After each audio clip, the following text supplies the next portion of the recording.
Florian Gosselin, bonjour. Bonjour. Vous venez de recevoir le prix Impact économique pour votre projet Mandarin. Alors vous êtes ingénieur en robotique et docteur en génie mécanique.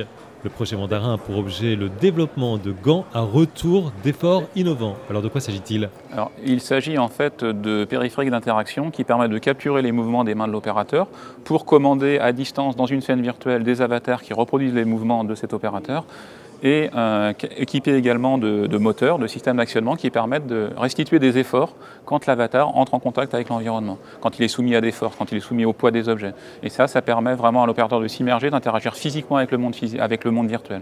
Et pas seulement de le regarder, il n'est plus un acteur, il n'est plus un observateur, il est vraiment un acteur du monde virtuel. Donc le sens le plus important chez l'homme, c'est la vision, c'est le sens dominant. Donc c'est naturellement ce qui a été développé en premier, d'avoir des systèmes immersifs visuels, que ce soit des grands écrans, des casques. Au-delà, il y a le son, donc, qui est très important pour la communication notamment, donc ça a été ajouté après. Et puis, on se rend compte que ce n'est pas suffisant pour vraiment pouvoir interagir physiquement avec le monde virtuel. Il faut ajouter le sens haptique, le sens du toucher, et c'est ce à quoi on s'attache dans le projet Mandarin et globalement au CEA List. Alors justement, quels sont les domaines d'application possibles de vos recherches? Alors les domaines d'application sont assez variés. Donc, dans le projet Mandarin, on s'est intéressé à la formation des opérateurs en environnement virtuel. Au lieu d'utiliser des maquettes physiques, au lieu d'utiliser des prototypes, des bancs d'essai, des morceaux de système, on va tout virtualiser. On va intervenir sur des maquettes numériques, sur des usines numériques pour former les opérateurs. Au-delà de ça, la maquette numérique permet de vérifier des conceptions en faisant des tests d'usage, en faisant des tests d'ingénierie en virtuel avant qu'il y ait un prototype pour corriger les erreurs le plus tôt possible et que ça coûte le moins cher possible pour gagner en productivité. Les applications sont dans le domaine industriel, dans Mandarin. Après, ça s'étend à d'autres domaines, le domaine médical notamment. On a beaucoup de simulateurs médicaux aussi pour l'entraînement des chirurgiens, pour la répétition des opérations. Ça s'étend également avec des budgets un petit peu différents, d'un cadre un peu différent aux écoles. On a quelques applications pour apprendre à dessiner, à écrire, à faire de la calligraphie, pour les enfants, à apprendre un certain nombre de phénomènes liés à la physique, la gravité, des mécanismes. On va pouvoir aller les toucher, les manipuler. Et on pense que par la pratique, l'enfant apprendra de façon plus intégrée les choses que uniquement à travers un cours formel.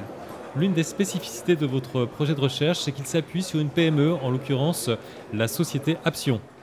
Oui, tout à fait. En fait, Apsion est une ancienne start-up du CEA qui est maintenant une PME qui commercialise et fabrique et vend donc des dispositifs à retour d'effort pour des applications de téléopération, de réalité virtuelle, de maquettes numériques. Donc Apsion est un vecteur naturel pour le CEA pour commercialiser les recherches qu'on effectue. Donc le projet Mandarin faisait intervenir différentes spécialités avec des recherches en robotique, des recherches en simulation haute performance menées par le CEA, des recherches en interaction homme-système avec l'INRIA, des recherches en biomécanique avec l'UTC. Et le gant est rattaché à la partie robotique portée par le CEA. Le CEA a une vocation à accompagner le développement de l'industrie française, à le soutenir en tout cas, et à valoriser ses résultats à travers des ventes par des PME, des applications industrielles chez des grands groupes. Et le projet Mandarin s'inscrivait dans ce cadre-là aussi. Vous avez néanmoins été également approché par de grands groupes, et notamment par Renault. Oui, tout à fait. Donc Renault est partenaire du projet. Renault est un partenaire avec qui on collabore sur différents projets. Et tout naturellement, quand on leur a proposé de travailler sur l'interaction d'Extre en environnement virtuel, ça les a intéressés. Ils ont tout de suite vu des applications pour la formation de leurs opérateurs. Ils ont tout de suite vu un intérêt. Et donc ils ont décidé de participer avec nous à ce consortium. Alors le fait de recevoir le prix Impact économique, qu'est-ce que ça vous inspire et qu'est-ce que ça souligne de vos recherches? D'abord, je tiens à dire que j'en suis très fier et que je tiens à associer les partenaires à ce prix, même s'il m'est remis à moi. Ça souligne en fait, je pense, l'importance des PME dans le tissu industriel français, au-delà des grands groupes qui sont la vitrine de la France à l'international. Malgré tout, les PME sont un lieu de création d'emplois, de création de richesse, de création de valeur, et c'est très important de les soutenir aussi. Et le fait que le Mandarin associe des PME à ce projet, que des PME soient associées à ce projet, est important de ce point de vue-là.